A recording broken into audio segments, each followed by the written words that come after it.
All right. To everyone on the line, welcome again to the 2022 Subway ACC Football Championship game Zoom Sunday teleconference press conference. We're joined by North Carolina head coach Mack Brown. Tar Heels are 9-3 overall, 6-2 in the ACC, and are champions of the Coastal Division.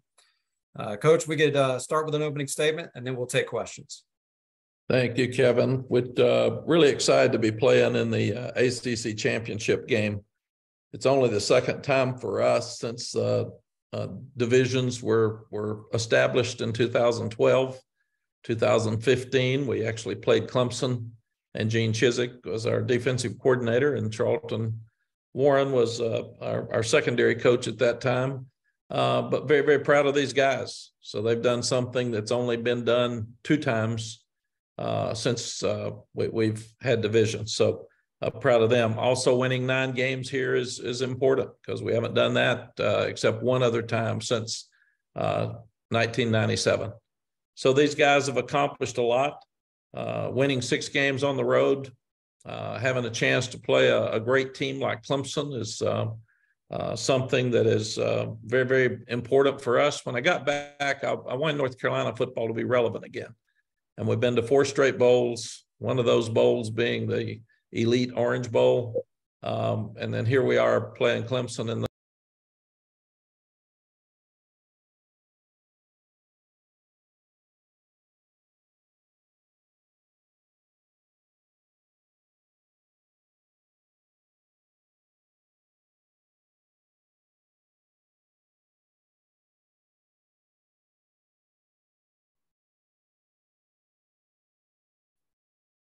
Coach, I'm not sure what happened. I think something might have happened to the mute button.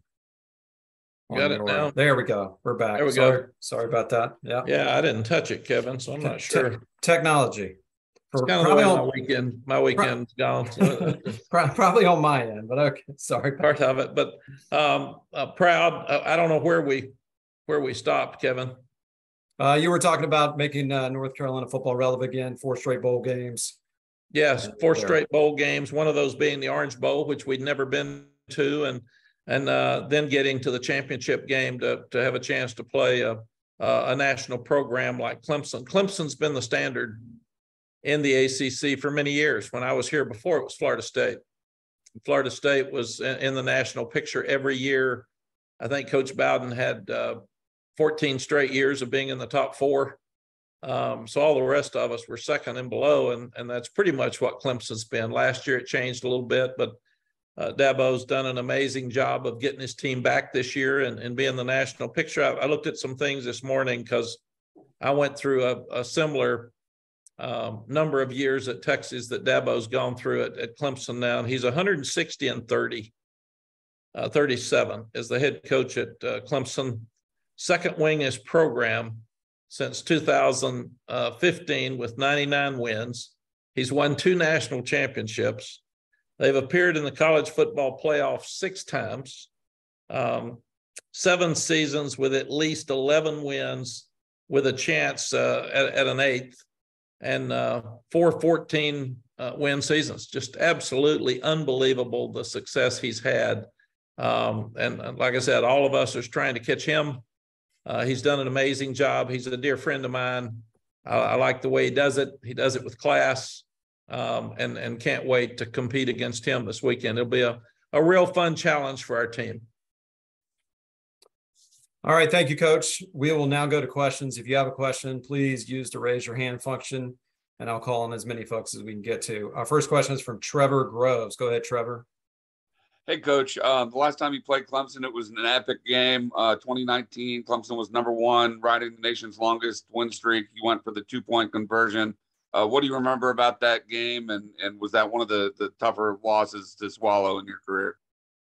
Yes, Trevor, I remember I was proud of our guys. They hung in there and they had a chance to win till the end. A lot of people wondered why I went for 2. We were down 5 starters on defense, and Clemson was a whole lot better than we were. And they had one of the best quarterbacks to ever play the game. And there was still 1 minute and 19 seconds left. So that game wasn't near over. And I just wanted to put more pressure on them if we could get one up and make them try to get down for a field goal. But Clemson's won a lot of games, and they won a lot of those in the end, and we had our chance and just couldn't close it. Thank you, Coach. Good luck Saturday. Thank you, Trevor. Okay, our next question is from CL Brown. Go ahead, CL. Hey, Mac, I was just wondering how you go about hitting the reset button for the team after the losses coming into this game. Yeah, CL, I'm going to see you tomorrow at 11, so we're going to have to rehash all these questions. So you North Carolina guys, if we want to ask all of them today, what we'll do is just not have our press conference tomorrow. That'll be good. We can move forward. You're in a championship game. None of these kids have ever been in this championship game. So they'll be really excited about it. We haven't played Clemson since 4 years ago. I think next year we play them at Death Valley. So, and playing Clemson's an exciting thing. It's a great challenge. And they know that they're playing as good a group of athletes as anybody has in the country. So it'll be a fun challenge for us. Thanks, Coach. Thanks, CL. All right, our next question is from Scott Kiefer. Scott, go ahead with your question. Hey, Mac, I'm just wondering how you feel about the divisions going away in the ACC. You for it, against it, neutral? How do you feel? Scott, I was against it. Even if we redesigned them, I thought it was so cool that you can win a division championship. We did the same thing. We had a North and South in the Big 12 when I was there, and then we did away with it when some teams left. And I understood because we only had 10 teams in the Big 12, and everybody had to play against each other. And I didn't like it as much because right now in the Big 12, Saturday, TCU is going to play Kansas State for a second time. And I always thought it's a little awkward playing somebody twice. Normally when you have divisions, that doesn't happen. So I was one of the few, I think, in the league that voted against it. I didn't mind changing up divisions if you want to change some teams so people get to play different people. But I really like divisions as far as college football is concerned. Very good. Thank you, Coach. Thank you. Okay, our next question is from Deanna King. Go ahead with your question. Hey, Coach, there's a lot of North Carolina kids on that Clemson roster. How important is it to play Clemson for recruiting purposes? I think it's good, Dina. They've beaten us a bunch in recruiting.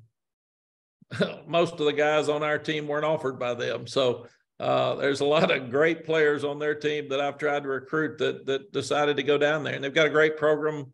They are the standard in this league. They've got outstanding facilities. Dabo's done an amazing job. So I get it. But no, we'll be playing against a lot of great players I wish we had gotten.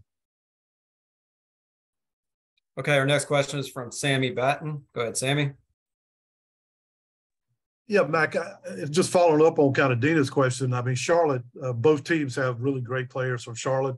I mean, is this kind of going to be kind of a sidebar to be a kind of a showcase for high school talent coming out of Charlotte too? It really is. And playing in Charlotte special for us. And I know it is Dabo because Clemson's not very far from there either. And then next year, our opening game will be with South Carolina in Charlotte. Which was the first game that I had 4 years ago when I was here. So playing in Charlotte special, I've been told it's a sellout. I know those Clemson fans are going to show up, and our fans have been unbelievable the last two home games. Thanksgiving's always iffy to know how many people can come, and some of the weather were question marks. And we had a packed house, and the student section was full, and our crowds have been absolutely unbelievable. So I expect them to be the same way on Saturday night. Our next question is from Evan Abramson. Go ahead, Evan. Hey, Coach. How's it going? Thanks for taking the time to speak with us today. My question for you is, Clemson obviously has a lot of experience playing in these type of caliber games. You want UNC to get to the point where they're playing in these caliber games as much in the future. Also, with South Carolina beating Clemson, I mean, do you kind of feel like it shows a message that anyone can beat anyone, that there's no reason to be scared? Evan, we're never scared. You love to play and you love a challenge. And for us, we're trying to take steps in our program. I mean, 4 years ago, we won 5 games in 2 years. And the team we took over had won 2 games and hadn't been to a bowl game in a number of years. So every step that we take is a step closer to North Carolina football being relevant again. And, you're one of your goals at the first of the year is to win the Coastal. Another one of your goals is to win the ACC Championship. And so that's what makes this so special for these young guys today. I thank them for getting us to this point. There's only 10 teams that'll play in Power 5 championships this weekend. And they're one of 10 out of 131. So that's pretty cool. All right, we'll go back to Andrea Adelson. Andrea, go ahead with your question. Hey, Mac, thanks for doing this. Just curious in the last 2 games, if there's something that defenses have done maybe a little bit differently that have gotten you guys out of rhythm and maybe a little bit more inconsistent on offense. Andre, we haven't played as consistently well. We've still, we didn't score many points against Georgia Tech, and that wasn't like us. I think we've gotten impatient. And we're just wanting to. We scored so fast and we scored so much early in the season that the last couple of games people are making us work harder to score points, and we're not doing that as well. So we just got to go back and relook at who we are and start over. And our next question is from John Blau. John, go ahead with your question. Hey, Coach, you were mentioning how a lot of the players at Clemson are guys that you wanted, you weren't able to get. I mean, Drake May is a guy that Clemson recruited and you were able to get. I mean, what were you able to pitch him on? What do you think he saw in UNC that made him come to you guys? John, his whole family's been UNC. When he was growing up, I said it'd be like Archie Manning not going to Ole Miss. I mean, his dad was one of the leading passers in ACC history. His brother won a national championship in basketball. His other brother is here on our basketball team now. Living in Charlotte, he's going to have a wonderful career here. He'll have a great career in the NFL, and then he'll want to come back and live in Charlotte, in my estimation. And you want to go back home. So he's a special player. He's a special young man, and we're sure lucky to have him. All right, and we'll go back to Trevor Groves. Trevor, go ahead. Hey, Coach, keeping in that theme, one of the guys you did not get was Will Shipley from the Charlotte area. You recruited him. How much have you kind of followed his career from a distance, and what makes him a special player? What do you have to do to try to bottle him up? Trevor, like everybody else, we all wanted him. In fact, most of the players at Clemson, we all wanted. So it wasn't just me. And Will's tough. He's fast. I love the way he competes. He's such a great young man. He's got an outstanding family. I got really close to his grandmother. I thought that might be our chance. But I love watching him play. Just the extra yardage he gets, and he stirs people up when he gets in that game. And you love to see a guy that's that talented, but also that competitive, and knowing that he's a wonderful young person. Thank you, Coach. Thank you. All right, our next question is from David Teal. Go ahead, David. Mac, you and I are old enough to remember Lawrence Taylor. Does LT in 1980 resonate with today's Tar Heels?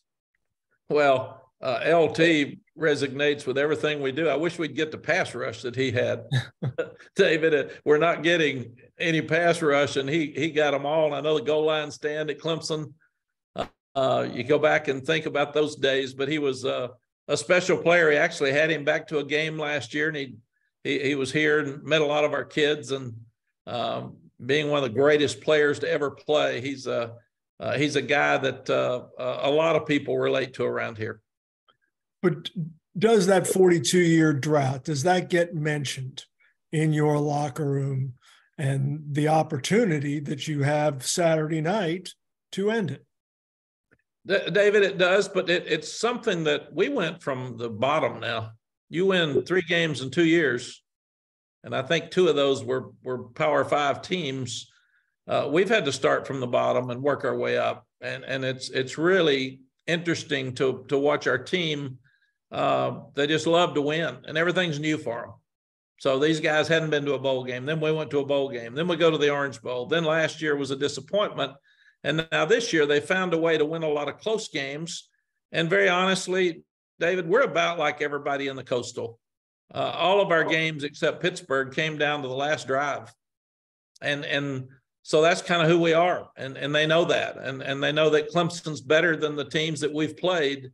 So they're going to have to play the best game that they've played to have a chance.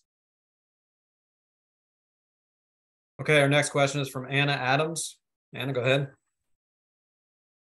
Hey, Coach, apologies if you already answered this after the game, but any injury update that you could provide? I think you had a couple of guys go out on Friday. Yeah, Anna, we just came back in today, but because it was a Friday game and we gave them off Saturday. So Jeremy Sharp will have, we got a lot of guys hurt during the game and ended up playing a really young secondary the second half and fourth quarter. But Jeremy Sharp will have an update before our press conference tomorrow. But we really haven't. The trainers are looking at them and evaluating them today, and they'll give us a report tonight before we go to bed. Okay, our next question is from David Hale. David, go ahead. Hey, Mac. Appreciate you doing this as always.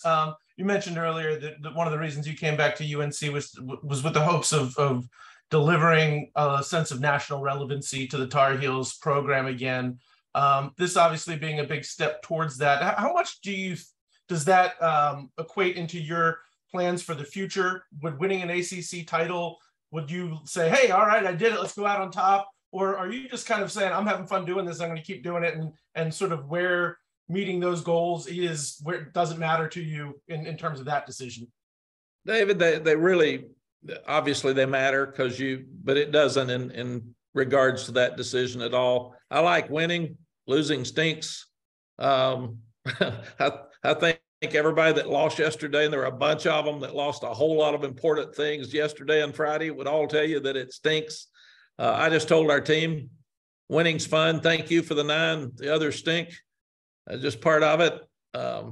And let's just keep working to get better. But no, I want these kids to be happy. I want them to be learning and growing and having a better life after they get out of here. And that's really the reason that Sally and I came back. But we also want North Carolina football to be relevant again. Larry Fedora did a tremendous job here. He was, the last time we were in this game, he was the reason, and came down to an onside kick and had a chance to win it. But they struggled in the end. And I love this place. I love these fans and the administration, and got so many top boosters that are dear friends of mine for 30 years. So it's unlike most people that are coaching. I'm coaching to help the place and help these kids. And that's why I'm so proud of them for this university and for these kids. A bunch of these kids were on that 2-10 football team because of the COVID year. We've still got a lot of kids that are fighting through that. So this is a really great opportunity for them to feel good about themselves.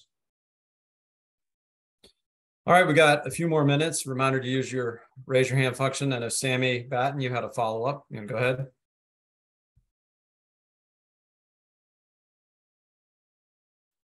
Perhaps we lost you, Sammy. All right, let's go to Lawton Swan with Clemson Sports Talk. Go ahead, Lawton.